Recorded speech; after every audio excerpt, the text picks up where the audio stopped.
Hi everyone, कैसे हैं आप लोग। This is Samit from talks on ground. पिछले 4 दिन से एक न्यूज़ बहुत ही वायरल हो रही है इंडिया में कि 3 इंडियन सेलर्स जो कि एक शिप में, कमर्शियल शिप में थे, उसके ऊपर एक अमेरिकन नेवल एयरक्राफ्ट ने मिसाइल मारी।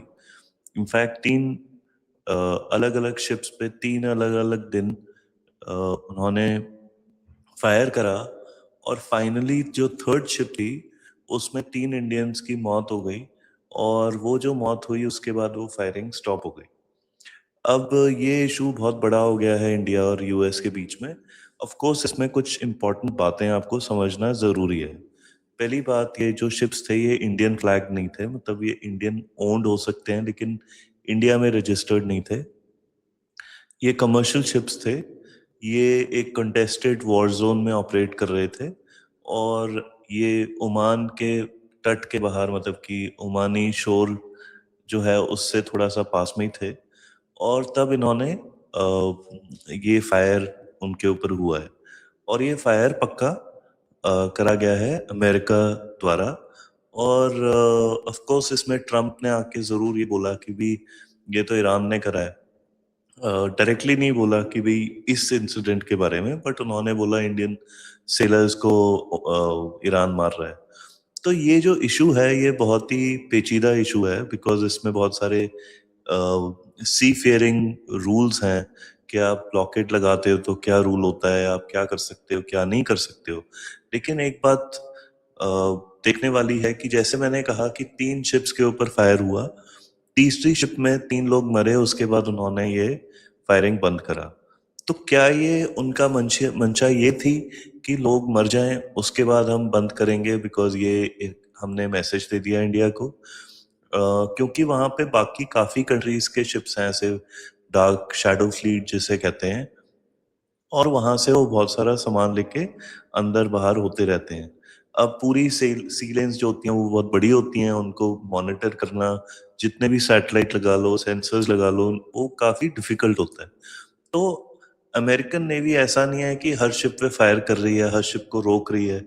इन शिप्स को उन्होंने रोकने की भी कोशिश करी, उनके ऊपर फायर भी करा। और जब इंडिया ने प्रोटेस्ट करा तो जो अमेरिका का फॉरेन मिनिस्टर है मार्को रूबियो, उसने बेसिकली ये कहा कि भी आप कॉन्फ्लिक्ट जोन में हमारे ब्लॉकेड का उल्लंघन मत करिए। अब इसके पीछे बहुत सारे कारण हैं, लेकिन आपको ये जानना ज़रूरी है कि पिछले 4 साल से, जब से रशिया यूक्रेन के बीच में युद्ध चल रहा है, तब से अमेरिका पीछे पड़ा हुआ है कि भी आप रशिया से तेल मत खरीदो। लेकिन वो बीच-बीच में वो चेंज भी हो जाता है। जैसे पिछले 3 महीने से उन्होंने वेवर दिया हुआ था इंडिया को कि भी आप तेल खरीद सकते हो। इस बीच में इंडिया तेल खरीदता रहता है। अब ये जो वेवर और सैंक्शंस का गेम चलता है, वो सब ऑयल कंपनीज नहीं मानती हैं, लेकिन जो प्राइवेट सेक्टर की कंपनीज हैं जैसे रिलायंस है, उन्हें मानना पड़ता है, बिकॉज वो एक प्राइवेट सेक्टर कंपनी है, और उसको काफी कुछ नुकसान कर सकता है अमेरिका अगर वो चाहे तो इसलिए प्राइवेट सेक्टर प्लेयर्स के ऊपर ये इसका ज्यादा इम्पैक्ट होता है।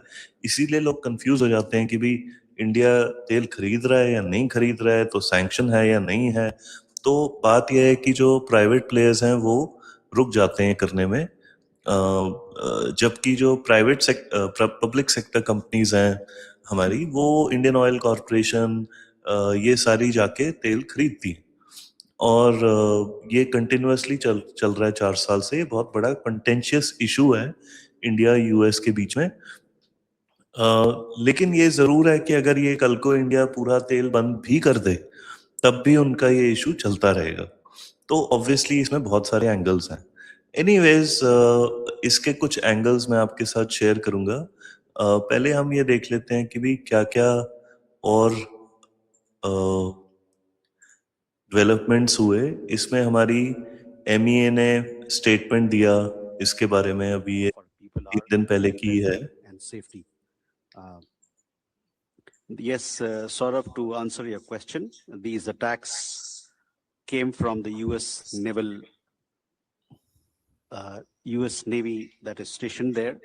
Uh, as you would have seen in the various reports, as also in in what was clarified through our statements and otherwise from this podium, the 3 ships that have been involved in the incidents are foreign flagged.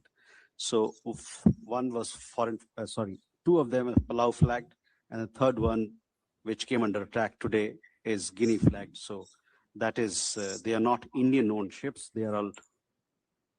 तो थोड़ी volume कम है, लेकिन basically उन्होंने यही basic facts दिए थे और obviously India ने प्रोटेस्ट करा है। मेरे पर्सनल व्यू ये है कि हमें इससे ज़्यादा करना चाहिए था, लेकिन सिर्फ यही इशू इंडिया और यूएस के बीच में नहीं चल रहा है, बहुत सारे इश्यूज चल रहे हैं और वो इश्यूज कंटिन्यूसली एक एंटी इंडिया रेटरिक चल रहा है अमेरिका में, और उसका आपको मैं एक वो देता हूँ। Let's go!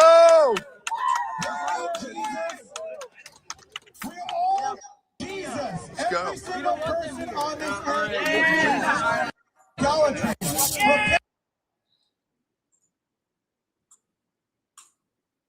अब ये बंदा है, ये फ्रिस्को में है, टेक्सास में, और ये काफ़ी दिनों से वहाँ पे उस सिटी में काफ़ी इश्यूज चल रहे हैं इंडियंस के खिलाफ। करीब 30% लोग इंडियन हैं वहाँ पे, और ये पहले भी इस बंदे ने काफ़ी कुछ एंटी इंडिया रेटरिक कहा है, और करीब 50 लाख इंडियंस हैं अमेरिका में, करीब 1.5% ऑफ यूएस पॉपुलेशन, और डेफिनेटली उनके ऊपर प्रेशर है, उनके ऊपर एक रेसिस्ट प्रहार करा जा रहा है।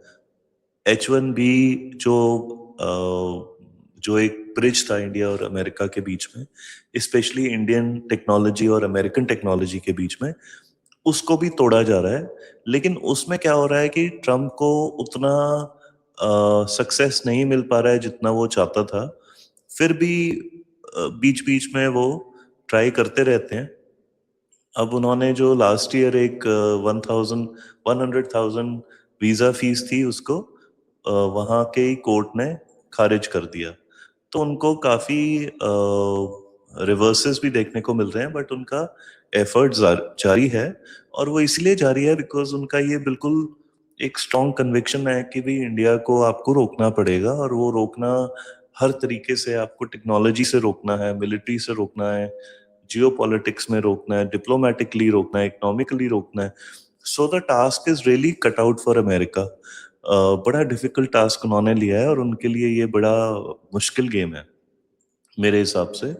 और इसमें बहुत सारी और भी चीज़ें हैं, जैसे अभी उन्होंने इंडिया को लपेटा है एक टैरिफ के चक्कर में कि भी 12.5% हम टैरिफ लगाएंगे इंडिया, और बाकी करीब 50 देश और उसमें गए हैं कि भी फोर्स लेबर यूज होता है। अब ये तो आप किसी को भी कह सकते हो, 2-4 कंपनी ऐसी निकल ही आएंगी, हो सकता है ये खुद ही स्टार्ट कर दें इंडिया में 4 कंपनियां, और उनके ऊपर एलिगेशन लगा के इसको वो कर दें, क्या कहते हैं, then they might just impose sanctions। तो ये जो चल रहा है ये काफी what should I say, एक पिंग पोंग गेम चल रहा है, और ये गेम में अभी तक अमेरिका जो चाहता था वो तो नहीं हुआ है। क्या वो चाहता था? 3-4 चीजें हैं। एक, वो चाहता है इंडिया की नाक रगड़ना और कहना कि भी आज जाके पाकिस्तान से बात करो, आप नेगोशिएट करो ओवर कश्मीर। वो पाकिस्तान को रिहैबिलिटेट कराना चाहता है अपने ग्रुप में, और चाइना की गोदी से उसे निकाल के अपनी तरफ लाना चाहता है, और इससे कई चीजें हो जाती हैं।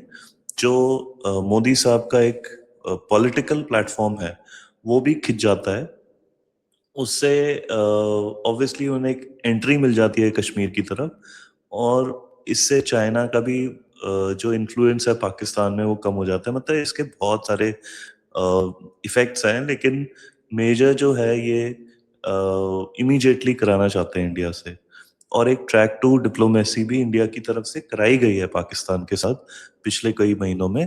ऑब्वियसली एट ऑफिशियल लेवल अभी तक कोई एग्रीमेंट, कोई भी ऐसी बात नहीं है कि भी हम बात करने के लिए तैयार हैं, बिकॉज ये अब आपने इतने सालों से आप पब्लिक को कह रहे हो कि हम बात नहीं करेंगे, तो अगर मोदी गवर्नमेंट को वो फोर्स कर देते हैं ये बात करने के लिए, उनके लिए एक बहुत बड़ी पॉलिटिकल विक्ट्री होगी इंडिया में, और उससे जो उनका ऑपोजिशन स्पेस है वो बढ़ जाएगा। तो आई थिंक उनकी ये थिंकिंग है। तो ये एक और इशू हुआ। बाकी मैं आपको बताता हूँ, इतने सारे इश्यूज हैं कि उसको सबको जब आप लिंक करोगे तो एक अलग ही पिक्चर निकल के आएगी। ऑब्वियसली इंडिया ने समन करा था उनके डिप्लोमेट जो भी थे यहाँ पे चार्ज दी अफेयर्स, उनको थोड़ा सा सुनाया गया जेसन मीक्स को, और बोला कि अपने देश में जाके बता दो कि हमें ये एक्सेप्टेबल नहीं है। अच्छा, बाय द वे ट्रम्प ने इसी बात पे एक बिल्कुल ही अलग व्यू लिया और कहा कि जी ईरान कर रहा है ये अटैक या अटैक्स। तो ये एक दिखाता है कि भी अमेरिका भी इंडिया को पुश करता है और फिर वो थोड़ा सा एक लीवे रखना चाहता है to for an exit from this position, because वो ये नहीं चाहता कि इंडिया हिट बैक कर दे। तो एक तरीके से ये वो वाला ही गेम है जो एक बांग्लादेश बॉर्डर में चल रहा था कि भी आप एक साल में सपोजिंग आप 5 से 10-15 लाख लोग भेजते हो तो वो इंडिया में एब्जॉर्ब हो जाएंगे 10 लाख लोग, लेकिन अगर आप 50 लाख भेजोगे तो वॉर हो जाएगा। तो एक सॉफ्ट लेवल पे इंडिया को हिट करते रहो जस्ट बिलो द थ्रेशोल्ड की जहां पे इंडिया कंप्लीटली कट ऑफ कर दे टाइज। ऑफ कोर्स इंडिया के बहुत सारे इंटरेस्ट हैं कि अमेरिका को अपनी साइड रखना, एटलीस्ट इतना रखना कि भी उनसे जो भी हमारे ट्रांजैक्शनल चीजें हैं, जो प्रोजेक्ट चल रहे हैं, टेक्नोलॉजी है, मिलिट्री है, इकोनॉमी में बहुत सारे जॉइंट वेंचर्स और पार्टनरशिप्स और ये सब है, इन्वेस्टमेंट्स हैं, तो ये सब आप एकदम से तो पूरा खत्म नहीं कर सकते, और ना खत्म करने की किसी की मंशा है ना अमेरिका चाहता है ये। वो तो ये चाहते हैं कि भी उनकी बात जो उन्होंने बोल दिया, जैसे सो के उठे ट्रम्प साहब, उन्होंने बोला कि अच्छा आज से इंडिया का कश्मीर पाकिस्तान का, तो जी मोदी या जो भी लीडर हो वो आके कहे हाँ जी नो प्रॉब्लम, और फिर वो शाम को ट्रम्प कहे कि नहीं नहीं मैं तो वैसे ही कह रहा था, India is a great country, आप कश्मीर रखो, आप ही के पास बेटर है। तो इंडियन फिर प्राइम मिनिस्टर कहे कि हाँ यस सर। तो जो चीज आसिम मुनीर और शहबाज शरीफ को करनी पड़ रही है वो ही चाहते हैं इंडियन प्राइम मिनिस्टर करें, और इसके लिए उन्होंने कहीं भी इस बात को छुपाया नहीं है। और इसी के बीच में एक बहुत ही एक और चीज हुई है जो कि आपको पता करना या समझना जरूरी है। अमेरिका ने, मैं ये निकालने की कोशिश करता हूँ, एक मिनट।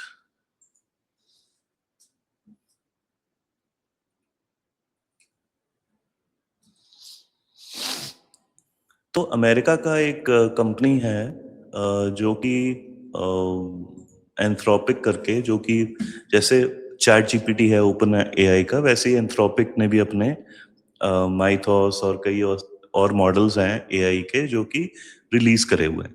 अब इनके ऊपर काफी सिक्योरिटी रिस्क्स असेस हो रहे थे, और इंडिया ने 3-4 दिन पहले ही एक कमेटी, एक मतलब एक एफर्ट डाला था कि भी हम पहले से ही तैयार हो जाएं कि अगर किसी ने इस मॉडल को यूज करके हमारी बैंकिंग इंडस्ट्री में पासवर्ड्स वगैरह चुराने की कोशिश करी तो वो ना हो। तो इसके बीच में अब ये आप याद रखना कि ये सारी अमेरिकन टेक्नोलॉजी कंपनीज में हाईएस्ट लेवल पे, मिडिल लेवल पे, लोअर लेवल पे इंडियंस हैं। 20-30% वर्कफोर्स इंडियन होती है, और कई बारी जो की इन्वेंशंस, इनोवेशंस, डिस्कवरीज, पेटेंट्स जो होते हैं वो इंडियंस ही कर रहे होते हैं। तो ये इंडिया का जो कंट्रीब्यूशन है इस मॉडल बिल्डिंग में, वो मॉडल की साइड पे भी है और डेटा की साइड पे भी है। क्योंकि चाइना में तो बिग टेक को अलाउड नहीं है, तो ना वहाँ इंस्टाग्राम चलता, ना व्हाट्सएप चलता, ना ये यूट्यूब चलता। तो ये सारा डेटा जो है आफ्टर ऑल ये मॉडल्स में ही यूज होता है। तो दोनों साइड पे इंडिया मतलब एक कंज्यूमर भी है, डेटा भी वही देता है, मॉडल भी वही बनाता है। लेकिन अमेरिका ने क्या करा, पूरी दुनिया को एंथ्रोपिक का ये जो मॉडल है इसका एक्सेस ही बंद कर दिया और नेशनल सिक्योरिटी का हवाला दिया, और फेबल 5 और माइथोस 5 को कोई भी फॉरेन नेशनल इनसाइड और आउटसाइड द यूएस को इसका एक्सेस नहीं मिलेगा। अच्छा, इन्होंने ये नहीं कहा कि American outside of US can not use it, उन्होंने कहा कि फॉरेनर अगर अंदर भी है तो उसे नहीं मिलेगा। तो उसका निशाना किसकी तरफ है आप अच्छी तरह समझ सकते हो। ऑब्वियसली इसमें हर कंट्री फंस गई है, लेकिन ये जो गेम चल रहा है कैट एंड माउस का इस टाइम, टॉम एंड जेरी का, बिटवीन इंडिया एंड यूएस, इसका एक कल्मिनेशन आज होने वाला है। और वो कल्मिनेशन क्या होगा कि मोदी और ट्रम्प की एक मीटिंग है शाम को। ये मीटिंग फरवरी 2025 के बाद पहली मीटिंग है। मेरे हिसाब से ये मीटिंग को इंडिया को पोस्टपोन या कैंसिल करना चाहिए था, बट ठीक है, कई चीजें होती हैं आप नहीं कर सकते हो। उसका एक पब्लिक ह्यूमिलिएशन हो जाता है ट्रम्प का, तो हम वो नहीं करना चाहते जो वो कर रहे हैं, तो हमारी स्ट्रैटेजी भी थोड़ी अलग है।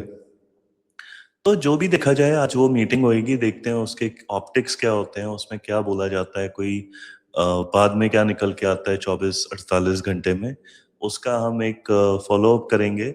और इस स्टोरी को फॉलो अप करेंगे कि भी ये जो 3 सेलर मरे, इसका कोई हर्जाना देगा अमेरिका, किसी के ऊपर इंक्वायरी बैठेगी, किसी का जॉब जाएगा, कोई जेल में जाएगा या नहीं जाएगा, और इंडियन गवर्नमेंट का क्या व्यू रहेगा।